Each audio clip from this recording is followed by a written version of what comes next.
Hi friends, இன்றைக்கி நம்ம சேனலில் பார்க்க போகிறது என்னன்னு சொல்லி பார்த்தீங்கன்னா சாய் பூஜாக்காக ஃப்ளவர்ஸ்லாம் அப்படியே டெக்கரேட் பண்ணி வச்சுருந்தேன். நான் வந்து செப்பரேட்டாக சாய் பூஜான்னு எடுத்துக்கிட்டால் அதுக்கு வந்து ஜாஸ்மின் ஃப்ளவர்ஸ் மட்டும் தான் யூஸ் பண்ணுவேன், வித் ரோஸ் யூஸ் பண்ணுவேன். ரோஸ் வாட்டர் எடுத்துக்கிட்டாச்சு அபிஷேகம் பண்ணுறதுக்கு. Next milk எடுத்துக்கிட்டாச்சு. மில்க் எதுக்குன்னு சொல்லி பார்த்தீங்கன்னா சாய்க்கு அபிஷேகம் பண்ணுறதுக்கு.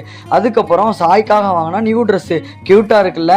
அதுக்கப்புறம் சாய்க்காக வாங்கின நியூ ட்ரெஸ் வித்து கேப்பையும் எடுத்துக்கிட்டாச்சு. அதுக்கப்புறம் பூஜா திங்ஸ் எல்லாம் ஒன்றா அரேஞ்ச் பண்ணிவிட்டு பூஜையை லேம்போட ஸ்டார்ட் பண்ணியாச்சு. லேம்பை ஃபஸ்ட்டு ஃபயர் பண்ணிவிட்டு அதுக்கப்புறமா சாய்க்கு பாலாபிஷேகம் முடிஞ்சதுக்கப்புறமா ரோஸ் வாட்டரை வச்சு சாய்க்கு அபிஷேகம், அதுக்கப்புறம் ஃப்ளவர் அபிஷேகம். இதெல்லாம் முடிச்சதுக்கப்புறம் வாங்கின நியூ ட்ரெஸ்ஸு, நியூ கேப்பு, அதுக்கப்புறம் அரேஞ்ச் பண்ணி வச்சிருந்த ஃப்ளவர்ஸு இதெல்லாம் சாய்க்கு போட்டுட்டு சாயையும் கணபதியும் ஊஞ்சலில் ஏற்றி வச்சாச்சு. அதுக்கப்புறமா பூஜா ஸ்டார்ட் பண்ணுறதுக்காக ஃபஸ்ட்டு அகர்பத்திகளை வச்சு சாய்க்கு இது பண்ணியாச்சு. அதுக்கப்புறமா மயில் தொகையை வச்சு சாய்க்கு விசிறி விட்டாச்சு. நெக்ஸ்ட்டு தீபத்தை எடுத்து சாய்க்கு காமிச்சாச்சு. அதுக்கப்புறமா 1 by 1 என்னோட பூஜா திங்ஸ் எல்லாம் காட்டுறேன்.